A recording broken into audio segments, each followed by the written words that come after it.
This conference will now be recorded. अस्सलामुअलैकुम रहमतुल्लाहि व बरकातुहू। अऊज़ु बिल्लाहि मिनश शैतानिर रजीम। बिस्मिल्लाहिर रहमानिर रहीम। रब्बि इश्रह ली सदरी व यस्सिर ली अमरी वहलुल उक़दतम मिन लिसानी यफ़क़हू क़ौली। रब्बि ज़िदनी इल्मा।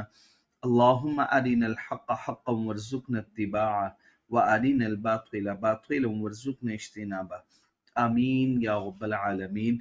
अल्लाहुम्मा तहिर क़ुलूबना मिनन निफ़ाक़ व अअमालना मिनर रिया व अलसिनतना मिनल कज़िब व अअयुनना मिनल ख़ियाना फ़इन्नका तअलमु ख़ाइनतल अयुनि व मा तुख़फ़िस सुदूर। आमीन या रब्बल आलमीन। बच्चे, इस क्लास में हम लोग इंशाल्लाह बिजनेस का न्यूमेरिकल डिस्कस करेंगे। आपकी बुक का ये क्वेश्चन नंबर 16.19 और ये अटेम्प्ट है स्प्रिंग 2021 की अटेम्प्ट का क्वेश्चन नंबर 3 है। ठीक हो गया? तो बच्चे इसको थॉरोली हम पहले डिस्कस करेंगे, फिर उसके बाद मैं आपके सामने इसको सॉल्व करूंगा आपकी मदद से। तो स्टार्ट करते हैं बच्चे इस क्वेश्चन को डिस्कस करना। अऊज़ु बिल्लाहि मिनश शैतानिर रजीम। बिस्मिल्लाहिर रहमानिर रहीम। मोहम्मद असगर, अब मुझे एक बात बताइएगा, ये सवाल बिजनेस का न्यूमेरिकल तो है, लेकिन मैं आपसे सवाल ये पूछता हूँ कि किस पर्सन का न्यूमेरिकल, क्या आया ये इंडिविजुअल का है, एओपी का है या कंपनी का है? देखिएगा, नाम, हमें नाम से पता चल रहा है ये क्वेश्चन इंडिविजुअल का है। ठीक हो गया ना बच्चे? तो अब ये याद रखनी है अपने बात। इंडिविजुअल एक इंडस्ट्रियल अंडरटेकिंग है, उसने बना रखी हुई है, जिसका नाम और स्टाइल असगर एंड कंपनी है, एसी है। ठीक है? Which is engaged in the business of manufacturing, जो मैन्युफैक्चरिंग कर रहा है, और किसकी? Pharmaceutical product. ये बड़ी इंपॉर्टेंट बात है। कौन सी प्रोडक्ट? Pharmaceutical products. ठीक हो गया जी बच्चे? Following information is available for the year ended. कुछ इंफॉर्मेशन अवेलेबल है ईयर एंडेड 31 दिसंबर 20x1 की। टर्नओवर की फिगर गिवन है, सेल्स की फिगर, कॉस्ट ऑफ सेल्स की figure, gross profit, admin and distribution expenses, marketing expenses, other income, और ये profit before tax. ठीक है? आपको ये याद रखना है, हमने ये क्वेश्चन इस फॉर्मेट पे प्रॉफिट बिफोर टैक्स से स्टार्ट करते हैं। कुछ एडिशनल इंफॉर्मेशन गिवन है, वन बाय वन उस एडिशनल इंफॉर्मेशन को भी पढ़ते हैं। एडिशनल इंफॉर्मेशन में कॉस्ट ऑफ गुड्स सोल्ड में कुछ चीजें शामिल हैं, याद रखनी है ये बात, कॉस्ट ऑफ गुड्स में शामिल है। रॉ मटेरियल खरीदा गया 7.8 मिलियन का। कितने का रॉ मटेरियल खरीदा गया? 7.8 मिलियन का। इस पे विद होल्डिंग टैक्स डिडक्ट नहीं हुआ at the time of payment.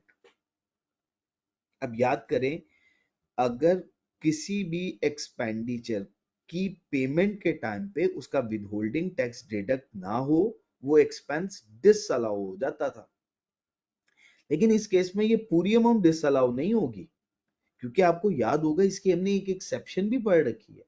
हमने कहा था परचेज के केस में मैक्सिमम अमाउंट जितनी डिसअलाउ हो सकती है वो हो सकती है, शाबाश, 20%। कितनी? 20%। 7.8 मिलियन का मैक्सिमम जितना डिसअलाउ हो सकता है वो 20% है। अगर हम इसकी अमाउंट कैलकुलेट करें तो इसकी अमाउंट कितनी बनती है? 1560,000। ये अमाउंट मैक्सिमम डिसअलाउ होगी, इससे ज्यादा अमाउंट डिसअलाउ नहीं होगी। ठीक हो गया? अच्छा बच्चे, नेक्स्ट, अकाउंटिंग की डेप्रिसिएशन इनएडमिसिबल एक्सपेंस क्या होगा? Inadmissible expense. हम इसे ऐड बैक कर देंगे, याद है ना? ये भी इनएडमिसिबल एक्सपेंस ही है, लेकिन सारी की सारी अमाउंट नहीं होगी। 7.8 पूरे का पूरा ऐड बैक नहीं होगा, 1.56 होगा। ठीक हो गया? Provision for slow moving inventory, जो प्रोविजन है, प्रोविजन की अमाउंट तो अलाउ ही नहीं है। ठीक है ना? ये भी प्रोविजन के अमाउंट को अलाउ नहीं करता, तो प्रोविजन को तो वो डिसअलाउ कर देता है। तो हम क्या करेंगे? प्रोविजन की अमाउंट को ऐड बैक कर देंगे। क्लियर हो गया जी बच्चे? कोई कंफ्यूजन तो नहीं है? प्रोविजन को टैक्स वाला नहीं मानता, वो एक्चुअल एक्सपेंडिचर को मानता है। तो प्रोविजन की जितनी भी अमाउंट होगी वो डिसअलाउ हो जाएगी। हम इसे क्या कर देंगे बच्चे, ऐड बैक कर देंगे। तो प्रोविजन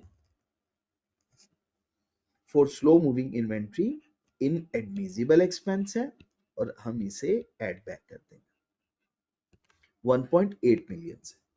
यहां तक बात क्लियर हो गई। अब next, Edmund and distribution expense में भी शामिल है, इंक्लूड, ये भी याद रखिएगा बात। 676,500 पेड लोकल होटल को for holding annual Eid Milan party for the employees और उनकी फैमिलीज के लिए, एम्प्लॉयज के लिए और उनके फैमिली मेंबर्स के लिए ईद मिलन पार्टी। अच्छा, अब अगर for the purpose of business है, एम्प्लॉयज है ना, employees for the purpose of business है, अगर तो for the purpose of business है तो फिर तो ये एक्सपेंस एडमिसिबल एक्सपेंस है। लेकिन अगर for the purpose of business ना होता, एग्जामिनर हमें हिंट प्रोवाइड करता है या कोई इंडिकेशन देता, तो फिर ये जाना था। ठीक हो गया ना, ये एंटरटेनमेंट एक्सपेंस है, तो ये एडमिसिबल एक्सपेंस हम यहाँ पे बना देंगे।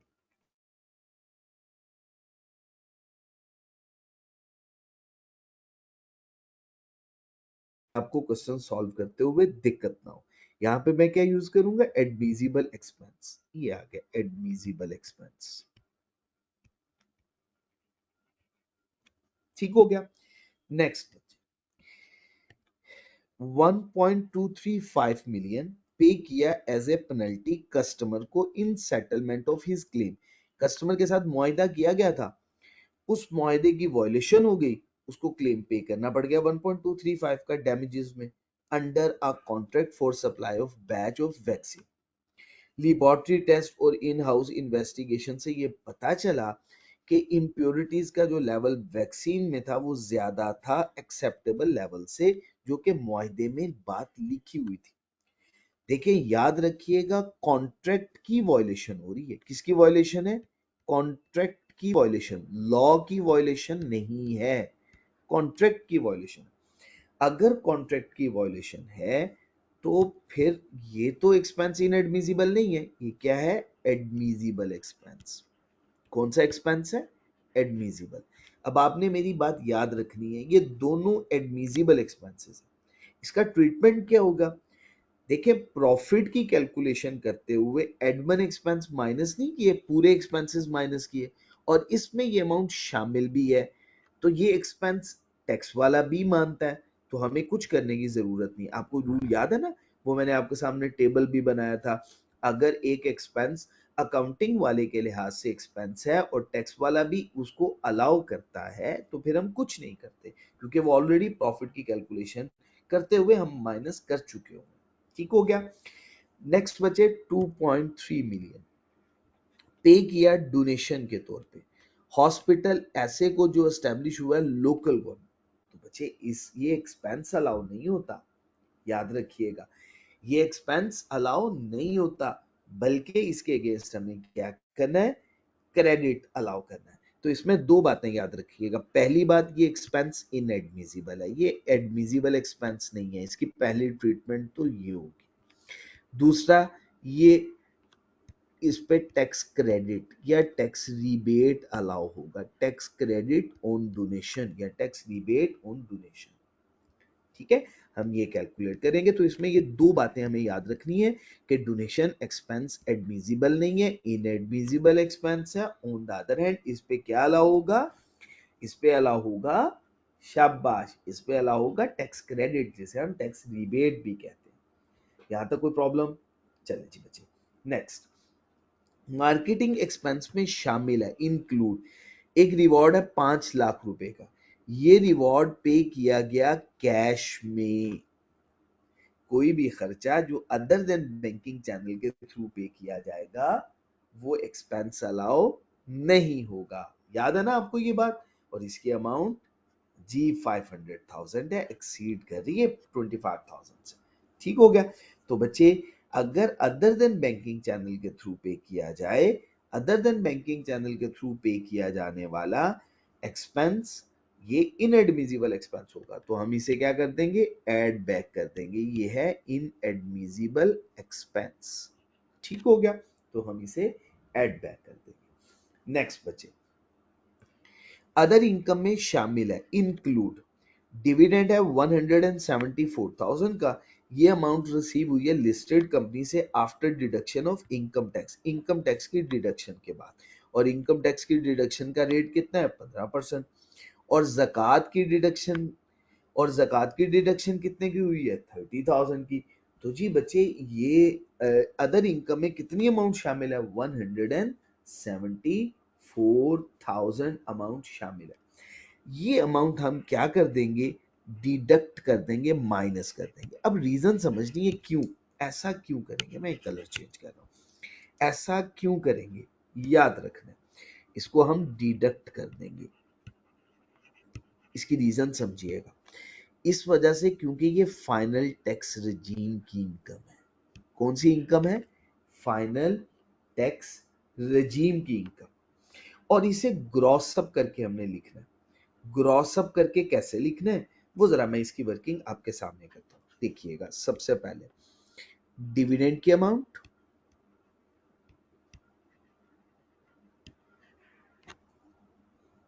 ठीक हो गया, ये फिगर होगी,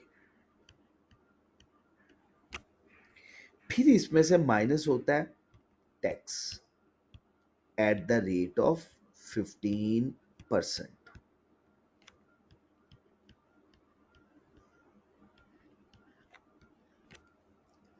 ये फिगर आ जाएगी हमारे पास। फिर इसमें से माइनस होगा डिविडेंड,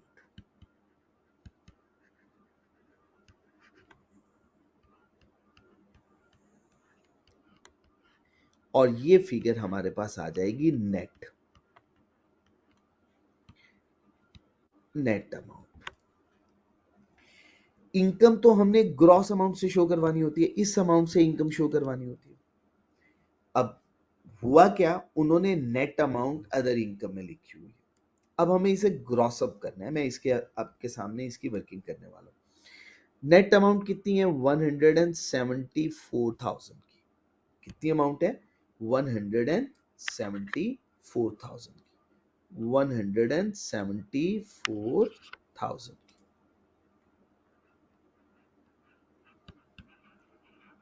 ये अमाउंट है।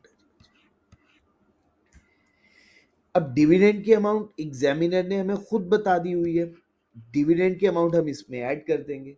अगर ऐड करें तो ये फिगर हमारे पास कैलकुलेट हो जाएगी ऑटोमेटिकली, तो ऐड करें 174,000 प्लस 30,000, ये फिगर 204,000, ये फिगर हमारे पास बन गई। क्लियर हो गया, कोई कंफ्यूजन तो नहीं है, 2,04,000। अब गौर से बात समझिएगा, हमारी ये फिगर है, ये वाली फिगर है हमारी 100%, इसमें से 15% टैक्स डिडक्ट हो गया, ये फिगर रिमेनिंग कितने परसेंट रह गई, शाबाश 85%।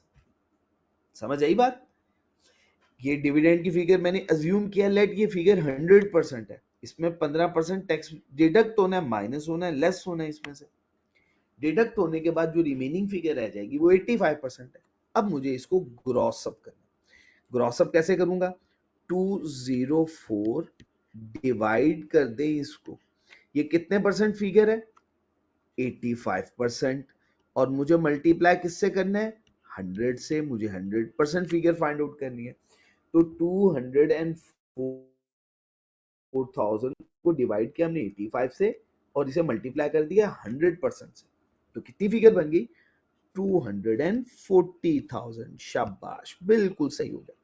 अब आप कैलकुलेशन करके भी देख लीजिएगा, आपके पास फिगर उतनी ही बनेगी। 204,000 मल्टीप्लाई किया 240,000 आ गया, ठीक है ना। 204,000 को डिवाइड 85 से मल्टीप्लाई 100 से किया, तो ये फिगर हमारे पास 240,000। अब इस 240,000 का जरा 15% लें, जरा कैलकुलेट करें 15%, 36,000। शाबाश, तो 2,40,000 में से 36,000 रुपए अगर हम माइनस करें तो 2,04,000 फिगर, तो ये ग्रॉस अप करने का उसूल था। अगर हम टैक्स की अमाउंट भी कैलकुलेट करना चाहते हैं तो टैक्स की अमाउंट भी उसी ग्रॉस अप के फॉर्मूला से हम कैलकुलेट कर सकते हैं। तब हमने क्या फॉर्मूला यूज करना है, तब हमने फॉर्मूला यूज करना है 204,000, इसको डिवाइड करें 85 से और इसको मल्टीप्लाई कर दें 15 से, तो देखिएगा यही फिगर आपके पास बन जाएगी 36,000। तो हमने gross up figure income from other source में शो करनी है, क्योंकि ये एफटीआर की इनकम है और है भी कहां पे, हम रेजिडुअल हेड ऑफ इनकम में रिकॉर्ड करते हैं, इनकम फ्रॉम अदर सोर्स। ठीक हो गया जी बच्चे। तो हमने इसकी कैलकुलेशन भी जान ली कि इसकी कैलकुलेशन कैसे कैलकुलेट करना है। इसकी कैलकुलेशन कैसे होगी बच्चे, इनकम फ्रॉम अदर सोर्स में हमारी फिगर होगी रिपोर्ट 204,000 से। तो बच्चे next, gain of rupees 660,000, gain आ रहा है 6,60,000 रुपए का। Sale of shares in Aakash private limited, Aakash private limited है ये। अगर यहां तक बात पढ़े तो ये 37 की बात कर रहा है, एनटीआर की, नवंबर 2006। अब यहां से आगे बात बड़ी इंपॉर्टेंट है, याद रखिएगा। कहता है 60% इसके शेयर्स एपीएल के, आकाश प्राइवेट लिमिटेड के, फेडरल गवर्नमेंट के पास हैं। हमने पढ़ा था अगर किसी कंपनी के 50% से ज्यादा शेयर्स किसी भी गवर्नमेंट, फेडरल या प्रोविंशियल गवर्नमेंट के पास मौजूद हो तो वो कंपनी पब्लिक कंपनी के डेफिनेशन में फॉल कर जाती है। तो ये कंपनी प्राइवेट कंपनी नहीं है, ये कंपनी कौन सी है, ये पब्लिक कंपनी है, और ये अंडर सेक्शन 37A के मुताबिक गेन रिकॉर्ड होगा। और उसके मुताबिक गेन जो है वो है सेपरेट ब्लॉक ऑफ इनकम। कौन सी इनकम है, सेपरेट ब्लॉक ऑफ इनकम है, ये याद रखिएगा। तो हम इसको इनकम में से पहले माइनस करेंगे और सेपरेट ब्लॉक ऑफ इनकम है, फिर हम इसको separate block of income capital gain में लिखेंगे, फिर उसके बाद टोटल इनकम में से भी माइनस करेंगे। मैं आपको इसकी कैलकुलेशन पूरी समझाऊंगा। ठीक हो गया जी बच्चे, यहां तक कोई प्रॉब्लम, कोई कंफ्यूजन, सब बातें क्लियर है जी बच्चे। उसके बाद बच्चे नेक्स्ट, बिस्मिल्लाहिर्रहमानिर्रहीम, अदर इंफॉर्मेशन। अदर इंफॉर्मेशन में इंफॉर्मेशन है बच्चे, सेकेंड हैंड प्लांट इंपोर्ट किया गया फ्रांस से 25 लाख रुपए का, 2.5 मिलियन का। विद होल्डिंग टैक्स है इसका बच्चे 1,50,000 रुपए का, जो इसमें से डिडक्ट कर लिया गया इंपोर्ट स्टेज पे। प्लांट इंस्टॉल किया गया मंथ ऑफ सितंबर 20x1 में। AC incurred rupees 375,000। एसी ने कितने एक्सपेंडिचर इंकर किए, 375,000 के, 375,000 के own installation of plant, plant की इंस्टॉलेशन पे, जो एडमन एंड डिस्ट्रीब्यूशन एक्सपेंस में शामिल है। याद रखिएगा जो प्लांट की इंस्टॉलेशन के एक्सपेंडिचर होता है वो तो डायरेक्ट एक्सपेंडिचर है, वो तो प्लांट की कॉस्ट का हिस्सा बनेगा। अब हमें क्या करना होगा, इसकी दो ट्रीटमेंट करनी होगी। पहली ट्रीटमेंट तो ये कि ये एक्सपेंस, जो एक्सपेंस है ये इनएडमिसिबल एक्सपेंस। क्या है बच्चे, इनएडमिसिबल एक्सपेंस है ये। पहली बात तो ये याद रखना, ये कौन सा एक्सपेंस है, इनएडमिसिबल एक्सपेंस है, 375,000। दूसरा, प्लांट की कॉस्ट जो आपको कैलकुलेट करनी है वो कैलकुलेट करनी है 2.5 मिलियन प्लस कर दें 375,000 की टोटल अमाउंट हम प्लांट की कंसीडर करेंगे। तो 2.5 मिलियन, ठीक है जी बच्चे, प्लस 375,000, तो ये टोटल फिगर आ जाएगी 2,875,000। इस पे हमें इनिशियल अलाउंस भी कैलकुलेट करना है, इस इनिशियल अलाउंस की फिर अमाउंट इसमें से माइनस करके फिर हमें टैक्स की डेप्रिसिएशन भी कैलकुलेट करनी है, जो इसके लिए अलाउएबल एक्सपेंस हो। तो दो काम, पहले तो हमें इनएडमिसिबल एक्सपेंस बनाना है, फिर इस पे इनिशियल अलाउंस भी लेना है, एंड सेकंड वन, इस पे टैक्स की डेप्रिसिएशन भी कैलकुलेट करनी है। याद रखिएगा आप ये बात, ठीक हो गया। नेक्स्ट बच्चे, प्री कमेंसमेंट एक्सपेंडिचर्स 3.4 मिलियन के वर चार्ज्ड, एक्सपेंस कर दिया आपने अकाउंटिंग प्रॉफिट और लॉस में for the year ended 31 December 20x0 में। जरा अच्छी तरीके से याद रखिएगा, बड़ी इंपॉर्टेंट बात है। प्री कमेंसमेंट एक्सपेंडिचर 3.4 मिलियन के आपने अकाउंटिंग प्रॉफिट में चार्ज किए, लेकिन पिछले साल, याद रखिएगा पिछले साल, टैक्स पर्पस में it has to be amortise, आपने इसको अमोर्टाइज करना है 5 इयर्स पे। अब पिछले साल इसको एड बैक करना था, इस साल इसको एड बैक नहीं करना, ये गलती ना कर दीजिएगा, क्योंकि हम वर्किंग कर रहे हैं 20x1 के लिए, वर्किंग 20x0 के लिए वर्किंग नहीं कर रहे। हाँ, इस साल हम अमोर्टाइजेशन तो चार्ज करेंगे, क्योंकि इसकी अमोर्टाइजेशन पिछले साल भी चार्ज होनी थी और अगले आने वाले 4 सालों में भी चार्ज होनी थी, टोटल तो 5 सालों तक चार्ज होनी थी, तो इस पे अमोर्टाइजेशन हम चार्ज करेंगे, ठीक है ना। तो ये याद रखना, ये बड़ा इंपॉर्टेंट पॉइंट है। उसके बाद बच्चे टैक्स की डेप्रिसिएशन बाकी इंपॉर्टेंट प्लांट के ऊपर वो है 1.9 मिलियन, तो वो 1.9 मिलियन टैक्स की डेप्रिसिएशन है। कौन सा एक्सपेंस है? एडमिजिबल एक्सपेंस, शाबाश। कौन सा एक्सपेंस है? एडमिजिबल एक्सपेंस, माइनस कर देंगे, डिडक्ट कर देंगे। विद होल्डिंग टैक्स है tax deducted at source under section 153 और 147 1.4 मिलियन का और 2 मिलियन का, ये तो टैक्स लायबिलिटी में से माइनस होगा, ठीक हो गया। इसके बाद बच्चे लास्ट पे रिक्वायरमेंट में कह रहा है इनकम टैक्स ऑर्डिनेंस 2001 और रूल्स के मुताबिक आपने टोटल इनकम कैलकुलेट करनी है, टैक्सेबल इनकम और नेट इनकम टैक्स पेएबल या रिफंडेबल 20x2 टैक्स ईयर के लिए। आपकी कंप्यूटेशन कमेंस होगी with profit before tax figure, इतने से आपने ये कैलकुलेशन स्टार्ट करनी है। मिनिमम टैक्स को आपने इग्नोर कर देना है, इसको कंसीडर नहीं करना।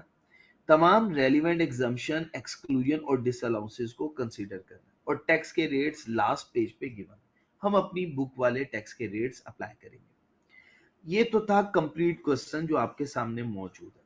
अब हम इस क्वेश्चन को सॉल्व करते हैं। जी बच्चे, आऊज़ु बिल्लाहि मिनश शैतानिर रजीम, बिस्मिल्लाहिर रहमानिर रहीम। तो बच्चे मैं स्टार्ट करता हूं आपके सामने ये क्वेश्चन सॉल्व करना, तो मेरी हेल्प कीजिएगा बच्चे। आऊज़ु बिल्लाहि मिनश शैतानिर रजीम, बिस्मिल्लाहिर रहमानिर रहीम। साथ साथ हम क्वेश्चन को भी देखते रहेंगे, साथ साथ इसको सॉल्व भी करते रहेंगे, ठीक होगा जी बच्चे। सबसे पहले हम नाम लिखते हैं जी। नाम क्या है जी बच्चे? मोहम्मद असगर, मोहम्मद असगर। हम कंप्यूटेशन करने वाले हैं टोटल इनकम, टैक्सेबल इनकम और नेट टैक्स पेएबल की। तो पूरी रिक्वायरमेंट जो एग्जामिनर ने हमें क्वेश्चन में कही है आपने पूरी लिखनी है। कंप्यूटेशन हम करने वाले हैं, किसकी computation? Computation of total income. मैं बहुत स्लो मोड में आपके साथ डिस्कस इस वजह से कर रहा हूं कि आपको कोई कंफ्यूजन ना हो। आप लोगों ने कहा था ना कि बिजनेस के न्यूमेरिकल में कोई कंफ्यूजन नहीं होनी चाहिए, तो मैं इस वजह से टोटल इनकम। उसके बाद बच्चे हमें कैलकुलेशन करनी है टैक्सेबल इनकम और बच्चे एंड टैक्स पेएबल, और हमें वर्किंग किसकी करनी है बच्चे? टैक्स पेएबल की वर्किंग करनी है, ठीक हो गया। Computation of total income, taxable income and tax payable.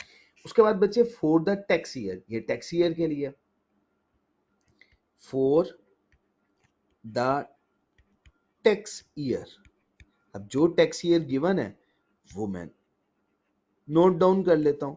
20x2 लिखा हुआ था, 20x2 हम यूज कर लेते हैं बच्चे, अदरवाइज टैक्स ईयर 2023 होगा। यहां तक बच्चे बात क्लियर है। अब क्वेश्चन में एग्जामिनर ने हमें हिंट प्रोवाइड किया था, कहा था आपने अपने सवाल का आगाज प्रॉफिट बिफोर टैक्स की फिगर से शुरू करना है, ये देखें ये लिखा होगा। अब क्वेश्चन जिस फॉर्मेट में है मैं आंसर भी उसी फॉर्मेट में ही दूंगा। क्वेश्चन अगर रुपीज में है तो आंसर भी रुपीज में होगा, क्वेश्चन अगर रुपीज इन थाउजेंड्स में है तो आंसर भी रुपीज इन थाउजेंड्स में। अच्छा बच्चे, हम यहाँ पे सहूलत के लिए मैं इस क्वेश्चन को रुपीज में सॉल्व करूंगा ताकि आपको कोई भी कंफ्यूजन ना हो। तो बच्चे हम स्टार्ट कर रहे हैं रुपीज में इसका आंसर, ठीक हो गया। इसका आंसर मैं किस में लिखने लगा हूं? रुपीज में। जी बच्चे, तो बच्चे हम इंफॉर्मेशन शुरू कर रहे हैं। सबसे पहले बिस्मिल्लाहिर्रहमानिर्रहीम, प्रॉफिट, अकाउंटिंग प्रॉफिट भी लिख सकते हैं इसे, या इसे प्रॉफिट बिफोर टैक्स या अकाउंटिंग प्रॉफिट, एक ही बात है।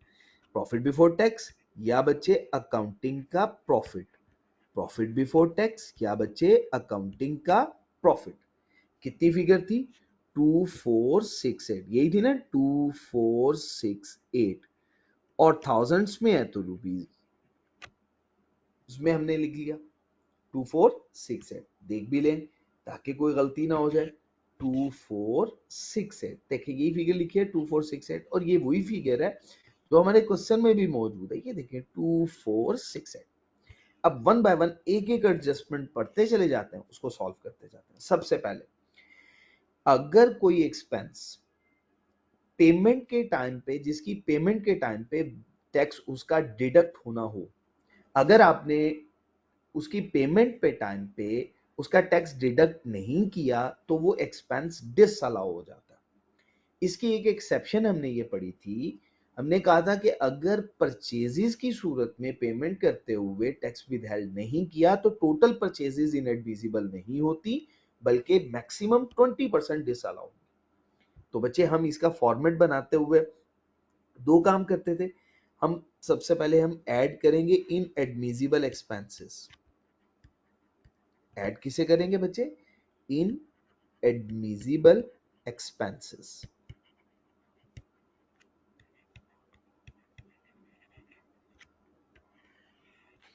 और बच्चे हम डिडक्ट करेंगे, माइनस करेंगे, इसमें से लेस करेंगे एडमिसिबल एक्सपेंसेस।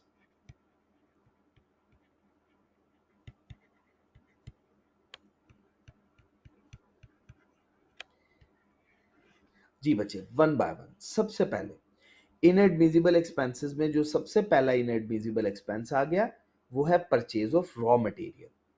तो इसका पूरा सेंटेंस लिख देते हैं, रॉ मटेरियल परचेज किया और वो डिसअलाउ हो गया 20%। तो हम लिखते हैं purchase of raw material, raw material purchase किया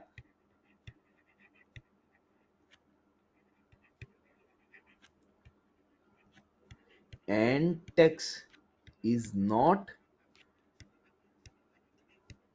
डिडक्टेड, और टैक्स डिडक्ट नहीं किया। अगर आपने रॉ मटेरियल परचेज किया और टैक्स डिडक्ट नहीं किया तो वो मैक्सिमम डिसअलाउ हो सकता है 20%, और उसकी हमने कैलकुलेशन कर रखी है, फेस पे कर सकते हैं 1560000। तो ये फिगर हो जाएगी 1560000। ठीक है, आप इसकी कैलकुलेशन फेस पे भी कर सकते हैं, मैं आपके सामने कर भी देता हूं ताकि आपको कोई भी दिक्कत ना हो।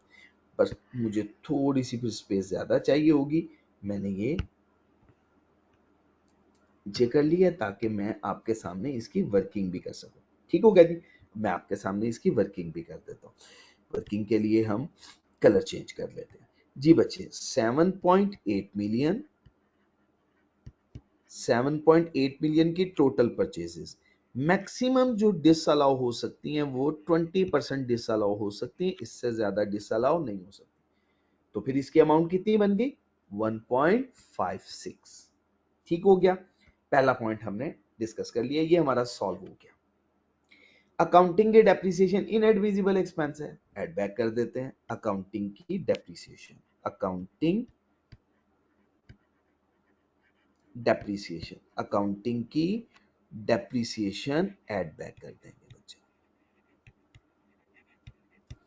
अकाउंटिंग की डेप्रिसिएशन की अमाउंट कितनी है बच्चे, अकाउंटिंग की डेप्रिसिएशन की अमाउंट है 2.1 मिलियन। तो ये फिगर आ गई बच्चे 2.1 मिलियन। अकाउंटिंग की डेप्रिसिएशन की अमाउंट हमने ऐड बैक कर दी, इनएडमिसिबल एक्सपेंस है। कोई प्रॉब्लम यहां तक, कोई कंफ्यूजन, चले नेक्स्ट। ये भी एडजस्टमेंट हमारी सॉल्व हो गई। Provision for slow moving inventory, आपको पता है प्रोविजन को टैक्स वाला एक्सेप्ट नहीं करता, वो एक्चुअल एक्सपेंडिचर्स को अलाउ करता। तो फिर क्या करेंगे, प्रोविजन की अमाउंट को डिसअलाउ कर दें, शाबाश। Provision for slow moving inventory. जी बच्चे कितनी अमाउंट है provision for slow moving, 1.8 million. कितनी अमाउंट है? 1.8 मिलियन। ये भी बच्चे हमने ऐड बैक कर दी। ठीक हो गया जी, यहां तक कोई प्रॉब्लम? चलिए जी, ये भी एडजस्टमेंट हमारी सॉल्व हो गई, ये तीनों एडजस्टमेंट सॉल्व हो गई। ये पहला पॉइंट तो हमारा मुकम्मल हो गया, ओके हो गया। अब आते हैं नेक्स्ट। उम्मीद है आपको समझ भी आ गई होगी इंशाल्लाह। एडमिन और डिस्ट्रीब्यूशन एक्सपेंस में शामिल है 676,500 पे किया लोकल होटल को होल्डिंग एनुअल ईद मिलन पार्टी, और वो किस पर्पस के लिए? एम्प्लॉयज के लिए। ठीक हो गया। बिजनेस पर्पस के लिए कोई भी एक्सपेंडिचर किया जाए एंटरटेनमेंट का, वो एडमिसिबल एक्सपेंस है, तो इसकी कोई ट्रीटमेंट नहीं होगी। तो हमें लिखना ही नहीं चाहिए? नहीं, लिखना तो हमें पड़ेगा। उसकी रीजन क्या है? उसकी रीजन ये है कि उसने एग्जामिनर ने ये बात क्या कह दी है, आपने शो करनी है तमाम रेलिवेंट एग्जम्पशन, जिन बातों को नहीं कंसीडर किया वो भी बताना है, और डिसअलाउंसेस। अगर एग्जामिनर ये बात कह दे तो फिर आपको हर बात लिखनी पड़ती है। हाँ, उसकी ट्रीटमेंट नहीं है तो आगे फिगर नहीं आएगी। ठीक हो गया ना? तो अब आप क्या लिखेंगे? एक्सपेंसेस जो कि ईद मिलन पार्टी के एक्सपेंसेस हैं, ईद मिलन पार्टी, और ये पार्टी किसके लिए है? फॉर एम्प्लॉयज, एम्प्लॉयज के लिए। ये तो इनएडमिसिबल नहीं है। समझ आ गई बात? ये एडमिसिबल एक्सपेंस है, तो हम यहाँ पे मेंशन भी कर देते हैं ये कौन सा एक्सपेंस है? एडमिसिबल एक्सपेंस है ये इनएडमिसिबल नहीं होता। ये कौन सा एक्सपेंस है? एडमिसिबल एक्सपेंस है, ताकि एग्जामिनर को पता चल जाए। ठीक हो गया। अच्छा, इसके अलावा ये भी हमारी एडजस्टमेंट हो गई। जो जो एडजस्टमेंट होती चली जा रही है मैं टिक करता चला जा रहा हूँ, ये भी हो गया। अच्छा, 12,35,000 रुपया पेनल्टी पे की गई, लेकिन ये वॉयलेशन ऑफ लॉ नहीं है, वॉयलेशन ऑफ कॉन्ट्रैक्ट है। अगर बिजनेस के कॉन्ट्रैक्ट की वॉयलेशन हो तो वो तो एडमिसिबल एक्सपेंस है। पेनल्टी अगेंस्ट वॉयलेशन, वॉयलेशन के अगेंस्ट है, लेकिन ये वॉयलेशन किसकी है? ऑफ कॉन्ट्रैक्ट की है। तो कॉन्ट्रैक्ट की वॉयलेशन हो तो क्या इनएडमिसिबल एक्सपेंस होता है? नहीं, शाबाश, एडमिसिबल एक्सपेंस होता है। ये क्या है? Admissible expense. क्या हो गया बच्चे? ये है एडमिसिबल एक्सपेंस। ये देखिए, ये भी मेंशन कर दिया, तो यहाँ पे कोई इसकी फिगर नहीं लिखी। देखिए, हमने ये एडजस्टमेंट भी सॉल्व कर ली, ये भी हमारी एडजस्टमेंट सॉल्व हो गई। अब नेक्स्ट, 23 लाख रुपया डोनेशन। देखिए, मैंने दो बातें बताई थी, इसमें हमें दो काम करने। पहले तो एक्सपेंस इनएडमिसिबल है, ऐड बैक करें, और फिर इस पे सेकेंडली क्या होगा? टैक्स क्रेडिट अलाउ होगा 2.3 मिलियन। तो जी बच्चे, डोनेशन पेड,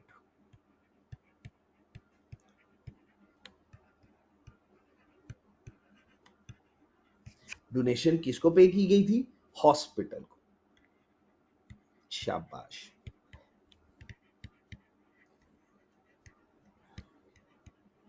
2.1 मिलियन की फिगर थी ना? 2.1 मिलियन, और इस पे टैक्स क्रेडिट भी अलाउ होगा। याद रखिएगा, क्या अलाउ होगा? Tax credit. जी बच्चे, नेक्स्ट, ये भी हमारी एडजस्टमेंट हुई, लेकिन अभी टैक्स क्रेडिट रहता है। याद रखिएगा, इसका एक हिस्सा बाकी है, मैंने स्टेरिक लगा दिया। अच्छा, मार्केटिंग एक्सपेंस में एक रिवॉर्ड है 500,000 का, ये कैश में पे हो रहा है, इनएडमिसिबल हो गया ना? हाँ, शाबाश। क्या है? रिवॉर्ड दिया गया, लेकिन इन कैश। तो रिवॉर्ड पेड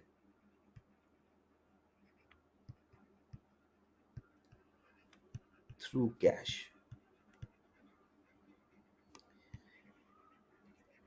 500,000 का, 500,000 का रिवॉर्ड पे किया गया, लेकिन कैश के थ्रू। तो कैश के थ्रू अगर एक्सपेंस पे किया जाए वो इनएडमिसिबल एक्सपेंस हो जाता है। ठीक हो गया। ये भी हमारी एडजस्टमेंट हो गई, ये भी हमने सॉल्व कर ली, ये भी हमारी ओके हो गई। नेक्स्ट, अदर इनकम में शामिल है। अब डिडक्ट करना है। इनकम एफटीआर की इनकम है ना? एफटीआर की इनकम है, और है भी इनकम फ्रॉम अदर सोर्सेज में हमने लिखना है, तो हम इसको डिडक्ट करेंगे, माइनस करेंगे। डिविडेंड टैक्सेबल अंडर एफटीआर, तो हम यहाँ पे डिडक्ट करेंगे dividend taxable under final tax regime, और आपको पता है एट द रेट ऑफ 15%। शाबाश। फिगर आपने वही वाली लिखनी है जो एग्जामिनर ने प्रॉफिट की फिगर में शामिल की हुई है। ग्रॉस अपना ले लीजिएगा, जितनी पहले प्रॉफिट बिफोर टैक्स में फिगर शामिल है आपने उतनी माइनस करवानी है। Gross up income from other source में पूरी जाके फिगर लिखेंगे, ठीक है, क्योंकि ये जो हम वर्किंग कर रहे हैं ये हमारा मेन हेड है इनकम फ्रॉम बिजनेस, तो मैं लिख देता हूं यहाँ पे, ये हमारा मेन हेड कौन सा है, इनकम फ्रॉम बिजनेस। ये हमारी कौन सी इनकम है, बिजनेस की इनकम है, तो इनकम फ्रॉम बिजनेस, ये भी मैंने लिख दिया, एक से ज्यादा हेड है। ठीक हो गया जी बच्चे। चलें जी बच्चे, नेक्स्ट बच्चे अब अगली वर्किंग देख लेते हैं। अदर इनकम में से डिविडेंड की इनकम माइनस कर दी हमने, इसकी एडजस्टमेंट कर दी, लेकिन अभी इसकी रहती है एडजस्टमेंट, याद रखिएगा, स्टैटिक लगा दिया मैंने। नेक्स्ट गेन है 660,000, ये कैपिटल गेन है, ये तो इसका तो बिजनेस की इनकम नहीं है, ठीक है ना, तो कैपिटल गेन, और है भी 37A का, अंडर सेक्शन 37A। कितनी अमाउंट थी जी बच्चे, 660,000।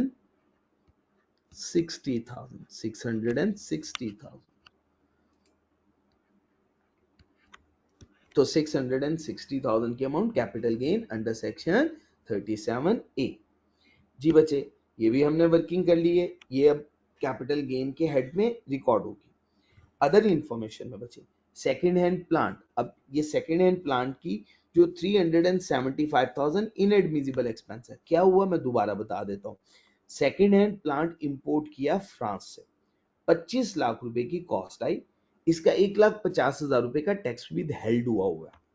अच्छा, इसको इंस्टॉल करते हुए अखराजात करने पड़े 375,000 के, वो एक्सपेंडिचर एडमन और एडमन एक्सपेंस में चार्ज कर दिया, डिस्ट्रीब्यूशन एक्सपेंसेस में चार्ज कर दिया।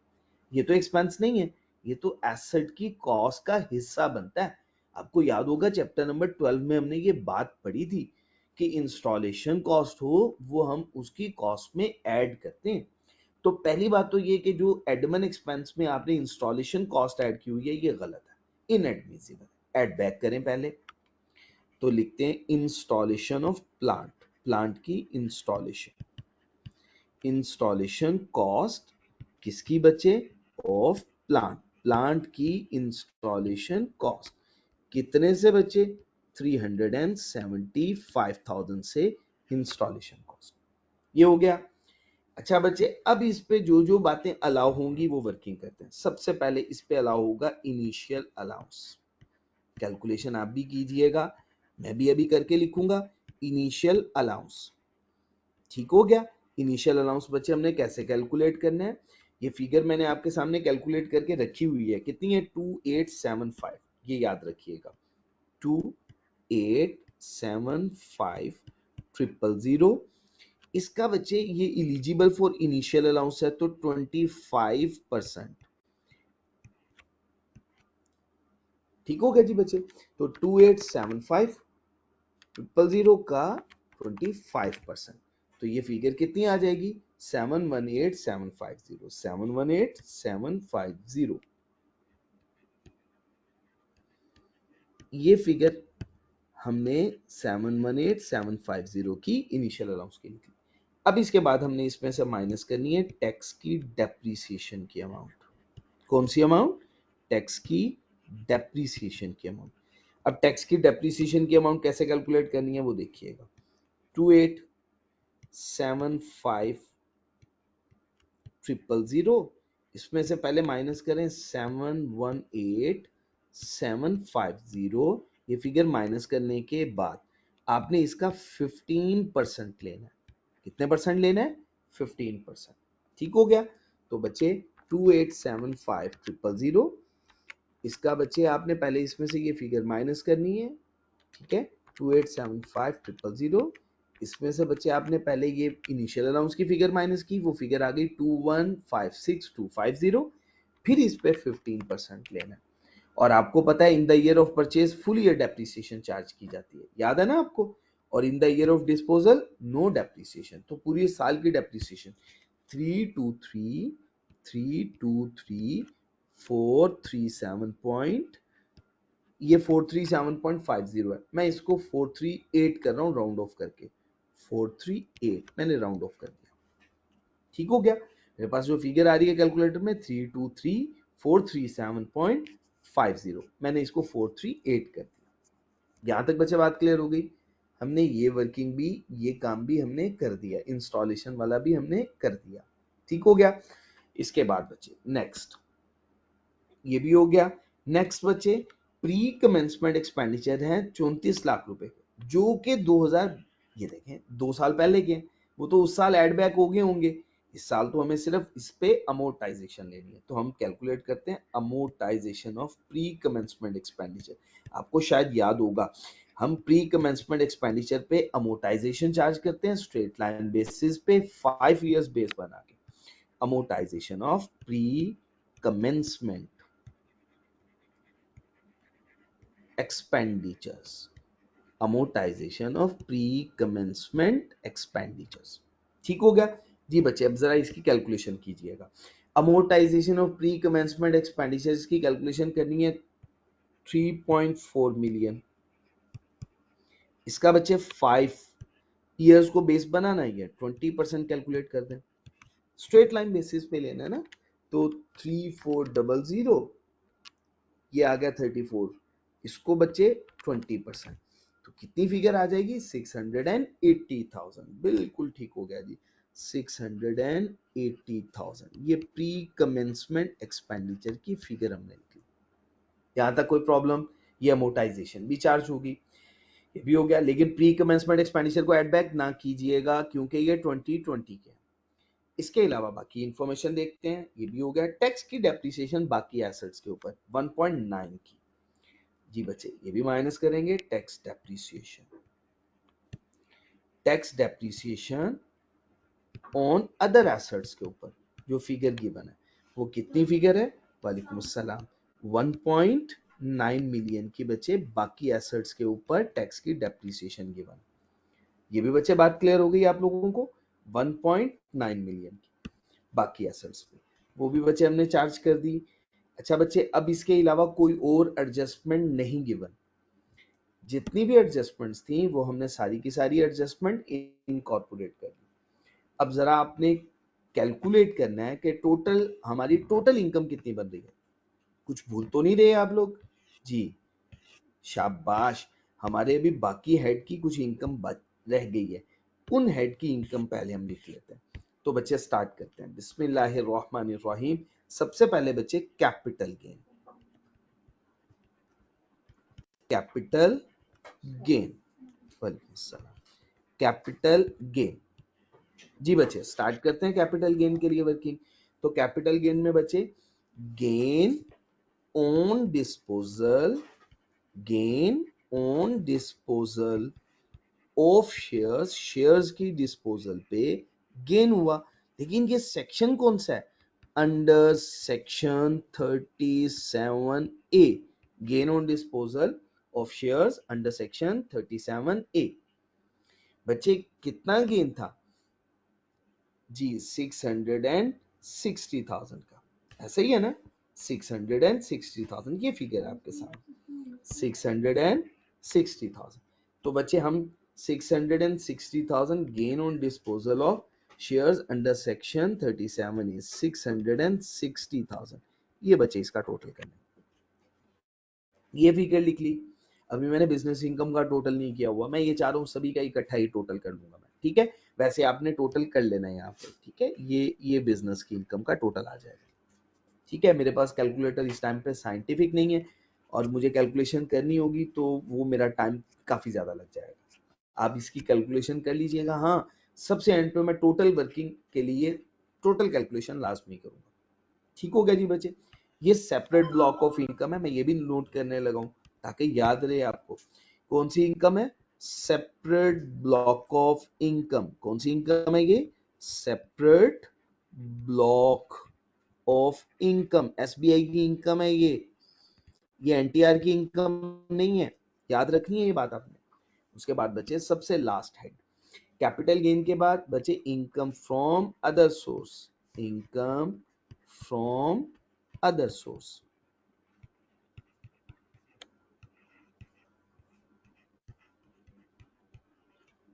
रेजिडुअल हेड ऑफ इनकम है ना ये, जी शाबाश, इनकम फ्रॉम अदर सोर्स। अच्छा बच्चे, अब इसमें कौन सी इनकम आएगी? शाबाश, सोचें। जी बिल्कुल ठीक हो गया जी, डिविडेंड की इनकम आएगी, डिविडेंड। और डिविडेंड टैक्सेबल होता है as final tax regime, taxable as final tax regime. और रेट क्या होता है इसका? At the rate of 15%। और इसकी कैलकुलेशन मैंने आपको समझाई है, ये देखेंगे आपके सामने कैलकुलेशन की हुई है। ये कैलकुलेशन आपको किताब में नहीं मिलेगी, और किताब में लिखी हुई है डिफरेंट वे में, समझ नहीं आएगी आपको। तो आपने ग्रॉस फिगर कंसीडर करनी है। ग्रॉस फिगर कितनी है बच्चे? 240,000। ठीक हो गया जी बच्चे। तो बच्चे ये मैं फिगर ऐड करने लगा हूं, 240,000 डिविडेंड की। यहां तक बच्चे बात क्लियर है? किसी बच्चे को कोई कंफ्यूजन, कोई प्रॉब्लम? ठीक हो गया जी बच्चे। अब बच्चे आपने इसका टोटल करना, सभी फिगर्स का टोटल कीजिएगा, मैं भी करता हूं, आप लोग भी कीजिएगा। ठीक है जी। 246800 1560 100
जी बच्चे, 7346812 मेरे मुताबिक ये बैलेंस बन रहा है, आप भी कंफर्म कर लें, यही बैलेंस है, कोई डिफरेंस तो नहीं है इसमें।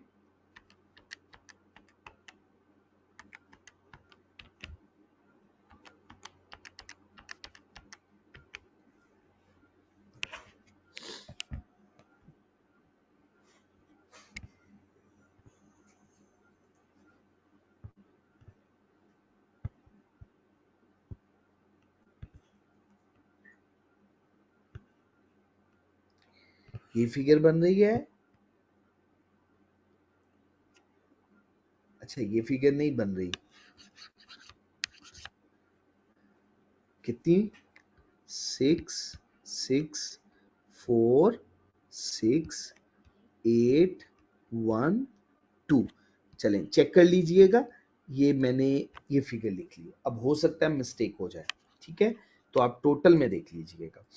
अच्छा बच्चे, ये फिगर है हमारी टोटल इनकम। कौन सी फिगर है ये? हमारी टोटल इनकम की फिगर है ये हमारी। अगेन मैं रिपीट कर रहा हूं, ये कौन सी फिगर है? हमारी टोटल इनकम की फिगर है। ठीक हो गया जी। अच्छा बच्चे, अब इस टोटल इनकम में से आपको इसमें से डिडक्ट करना है। क्या डिडक्ट करना है? Deductible allowances. क्या माइनस करना है? Deductible allowances. टोटल इनकम में से क्या माइनस करते हैं? Deductible allowances. अगर मैं आपसे सवाल पूछूं डिडक्टेबल अलाउंसेस कितने होते हैं? शाबाश, 4। कौन कौन से? ज़कात, सेकेंड वन, और ज़कात भी कौन सी? ज़कात अंडर ज़कात एंड उशर ऑर्डिनेंस, जो रिलेटिव्स को दी जाती है वो नहीं। Worker welfare fund, worker profit participation fund, और fourth one and the last one, जी एजुकेशन एक्सपेंसेस ऑफ चिल्ड्रन। इस क्वेश्चन में, जो क्वेश्चन मैं आपको सॉल्व करवा रहा हूं, उसमें सिर्फ एक डिडक्टेबल अलाउंस गिवन है। वो कौन सा है? zakat deducted at source under zakat and usher ordinance. Zakat deducted at source under zakat and usher ordinance. शाबाश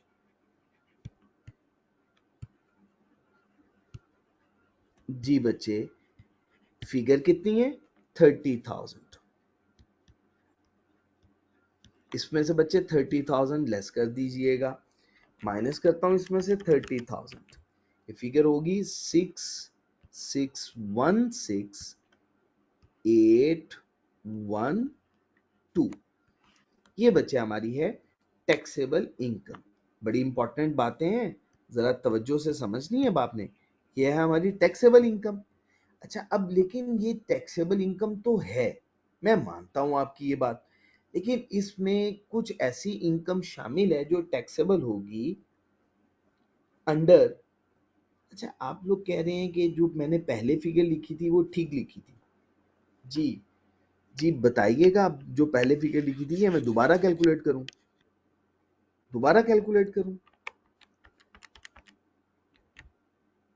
चले जी दोबारा कैलकुलेट कर लेते हैं जी। 660,000, आप लोग भी कैलकुलेट कर लें।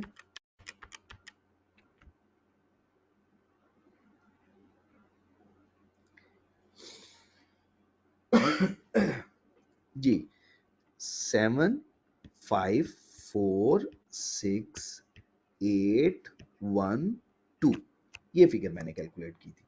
इसमें से डिडक्ट करता हूं 30,000, 7516,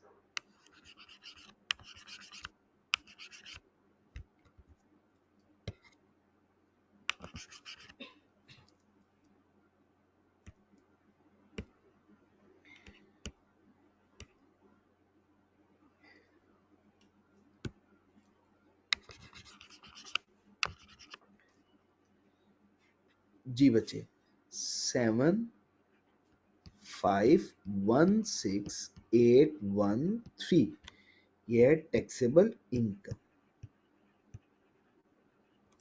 अच्छा, अब इसमें से हमने लेस करना,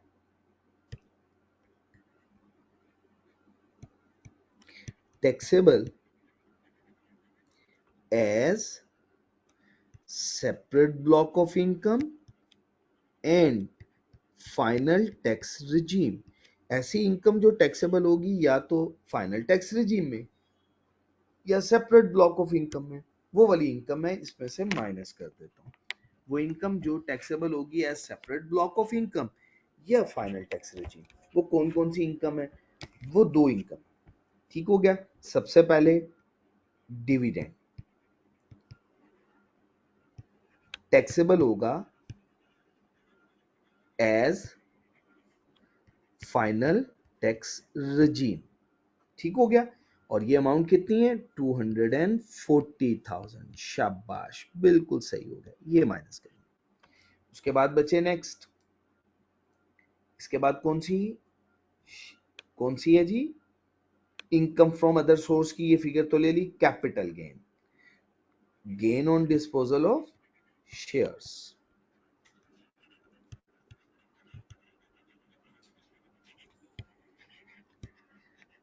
gain on disposal of shares, वो है 660,000। ये भी अमाउंट हमने माइनस कर दी। अब जो टैक्सेबल इनकम है वो टैक्सेबल है as normal tax regime, taxable as normal tax regime। जी बच्चे, अब जरा कैलकुलेट करके मुझे बताइएगा अब फिगर कितनी है, आप तो कंफर्म कर दें।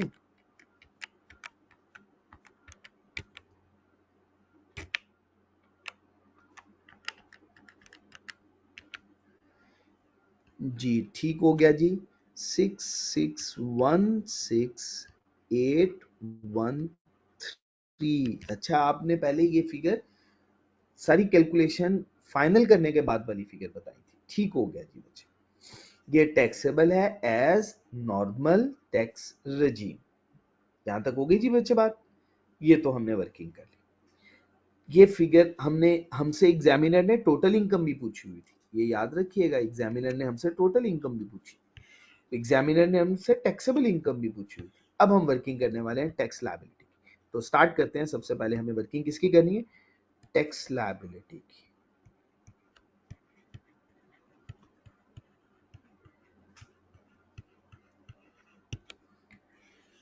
तो जी बच्चे स्टार्ट करते हैं। सबसे पहले टैक्स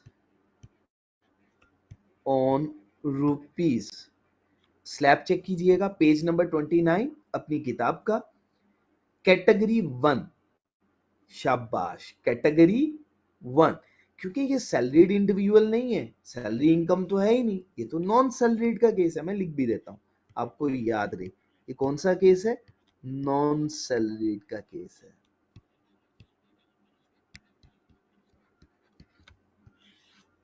जी बच्चे, अब आप मुझे जरा कैलकुलेट करके बताइएगा। टैक्स ऑन रुपीज 6 मिलियन, बिल्कुल ठीक हो गया जी। टैक्स ऑन रुपीज 6 मिलियन, 6 मिलियन में कितना टैक्स है? 1.330000 और exceeding 6 million, tax on rupees exceeding 6 million, जो फिगर है वो है 616813 एट द रेट ऑफ 35%। यही है ना, एट द रेट ऑफ 35%। ठहरिएगा एक मिनट, मैं भी किताब से कंफर्म कर दूं, एट द रेट ऑफ 35%। जी बिल्कुल ठीक है जी, यही है जी, एट द रेट ऑफ 35%। तो बच्चे हम इसमें से इस करके eight the rate of 35%, figure है 21588, मैं राउंड ऑफ करके 5 लिख रहा हूं, ठीक हो गया। इसमें ऐड करते हैं 1545 ये टैक्स लायबिलिटी हमने कैलकुलेट कर ली। कोई प्रॉब्लम बच्चे? 6 मिलियन तक 1.33 मिलियन, और जितनी अमाउंट 6 मिलियन से ज्यादा थी उस पे 35% रेट अप्लाई कर दिया। अब बच्चे यहाँ पे आपने गलती नहीं करनी, पहले आपने डोनेशन पे टैक्स क्रेडिट माइनस करना है। क्यों? क्योंकि आपको पता है एफटीआर की इनकम के अगेंस्ट टैक्स क्रेडिट अलाउ नहीं होता, याद है ना ये बात, हमने पढ़ी हुई है क्लास में, फिजिकल क्लासेस में। Tax credit is not allowed against FTR की इनकम, वो एक एक्सेप्शन है, चैप्टर 15 में मौजूद है। ठीक है, 100%, जी बिल्कुल ठीक हो गया, इंडस्ट्रियल अंडरटेकिंग 100% टैक्स क्रेडिट। अच्छा बच्चे, अब नेक्स्ट हमें इसमें से पहले टैक्स क्रेडिट माइनस करना है, तो टैक्स क्रेडिट लेस करता हूं, tax credit on donation, donation पे टैक्स क्रेडिट लेना है आपने, टैक्स क्रेडिट ऑन डोनेशन। जी बच्चे जरा कैलकुलेशन करें टैक्स क्रेडिट ऑन डोनेशन पे। इसका फॉर्मूला क्या होता है? एवरेज रेट ऑफ टैक्स पहले हमें कैलकुलेट करना है और फिर वो अमाउंट पे अप्लाई करना है। तो मैं करता हूँ, टैक्स लायबिलिटी है हमारी 1545885, डिवाइड करना है इसको 6616813। अच्छा, मल्टीप्लाई करना है अमाउंट से, और अमाउंट लोअर ऑफ होगी, तो मैं जरा अमाउंट की कैलकुलेशन भी यहीं पे करने लगा हूं, आपके सामने ग्रीन कलर में करने लगा हूं, ताकि कोई कंफ्यूजन ना हो कि अमाउंट कौन सी आएगी। अमाउंट होती है लोअर ऑफ की सिचुएशन, याद करें चैप्टर नंबर 2 में ये बात पड़ी हुई है, लोअर ऑफ की सिचुएशन। कौन सी बातें लोअर ऑफ? शाबाश, पहली अमाउंट होगी actual amount of donation, actual amount of donation. Donation की एक्चुअल अमाउंट कितनी थी, क्वेश्चन में देख के बताएं, मैंने क्वेश्चन भी आपके सामने ओपन कर दिया। एक्चुअल अमाउंट ऑफ डोनेशन कितनी है बच्चे? 2.3 मिलियन। जी बच्चे 2.3 मिलियन, ये फिगर है 2.3 मिलियन की।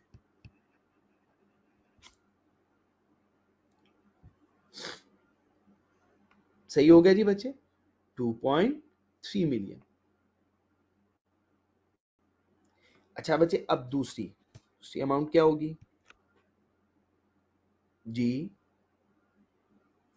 शाबाश, 30% ऑफ टैक्सेबल इनकम, क्योंकि इंडिविजुअल है और किसी एसोसिएट को पे नहीं कर रहा। 30% ऑफ 30% ऑफ टैक्सेबल इनकम। तो 30% ऑफ टैक्सेबल इनकम मैं कैलकुलेट करता हूँ 6616813, इसका बचे 30%, 1985044, और ये है बचे 30% ऑफ टैक्सेबल इनकम।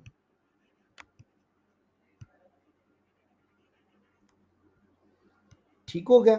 अब इनमें से जो लोअर अमाउंट होगी, और लोअर अमाउंट 1 पॉइंट, ये फिगर बन रही है 1985044, जी बच्चे 1545885 divided by 6616813, average rate multiply कीजिएगा 1985044, टैक्स क्रेडिट की अमाउंट 456560, ये बचे टैक्स क्रेडिट की अमाउंट है।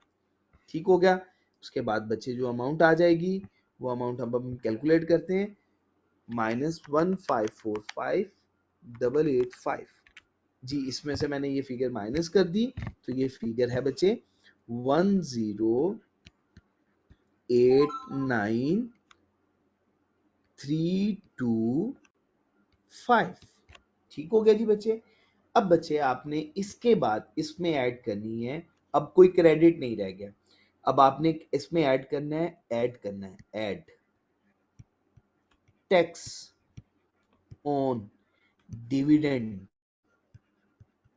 इनकम, डिविडेंड की इनकम पे एट द रेट ऑफ 15%।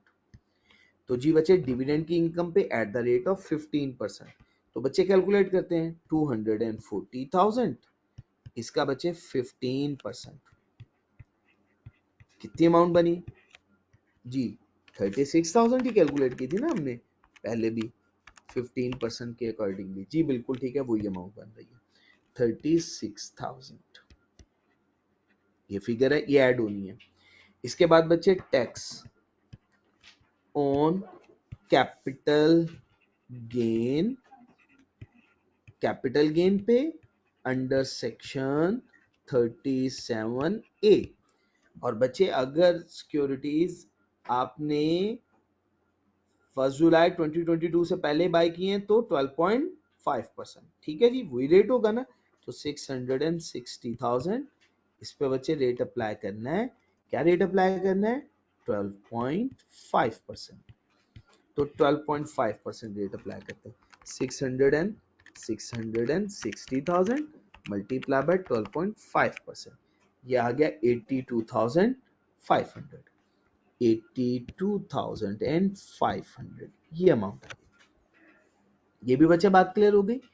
ये total amount of tax liability की बन जाएगी, प्लस 36,000 प्लस 1089325, जी बच्चे 1207825। अब आपने इसमें से लेस कर देना है, less tax deducted at source, tax deducted at source, इसमें से माइनस कर दीजिएगा टैक्स डिडक्टेड एट सोर्स। जी बच्चे जो जो टैक्स डिडक्टेड की अमाउंट है जो हमारे पास क्वेश्चन में गिवन है वो हम माइनस करते जाएंगे। सबसे पहले तो डिविडेंड पे करते हैं, डिविडेंड वाली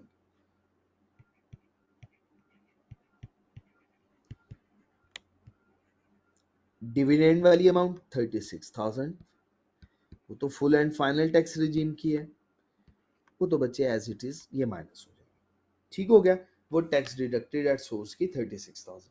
अच्छा प्लांट खरीदते हुए भी मुझे याद है एक बात हमने पढ़ी थी कि उस पर भी टैक्स विदहेल्ड हुआ हुआ था, वो कितना था 150,000 का, ये वाला।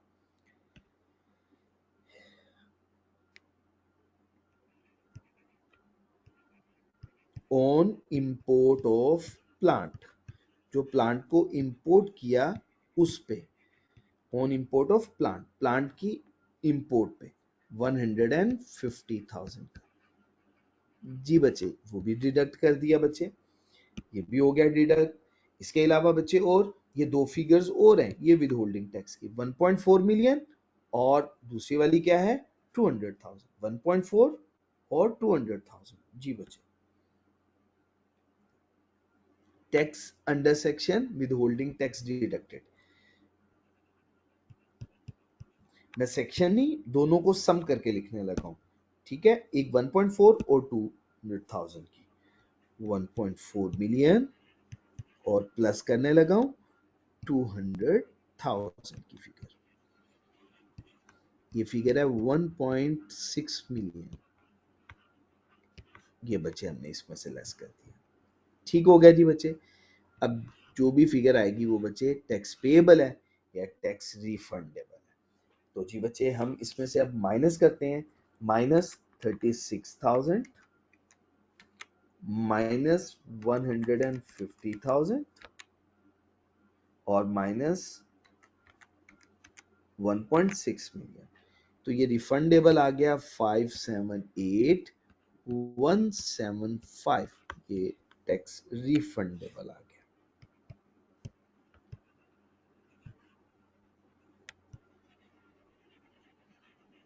ठीक हो गया। तो जी बच्चे ये फुल फ्लेज बिजनेस का न्यूमेरिकल मैंने आपके सामने सॉल्व किया है। कैलकुलेशन बच्चे अगेन आप देख लीजिएगा, एक बच्चे ने मुझे बताई थी, तो हो सकता है मैं सही से कैलकुलेट नहीं कर पाया क्योंकि मेरे पास इस टाइम पे साइंटिफिक कैलकुलेटर नहीं था और मैं जिस कैलकुलेटर से कर रहा था शायद मैं सही ना कर पाया हूँ। तो आप कैलकुलेशन अगेन देख लीजिएगा। बाकी फॉर्मेट पैटर्न आपके सामने कंप्लीट मैंने डिस्कस कर दिया। ठीक हो गया जी बच्चे। तो उम्मीद है आपको ये क्वेश्चन समझ में आ गया होगा। अल्लाह रब्बुल इज़्ज़त आप सब लोगों का हामी व नासिर हो। जज़ाकुमुल्लाहु खैर। सुब्हानकल्लाहुम्मा व बिहम्दिक अशहदु अल्ला इलाहा इल्ला अंता अस्तगफिरुका व अतूबु इलैक। अस्सलामु अलैकुम व रहमतुल्लाहि व बरकातुहू।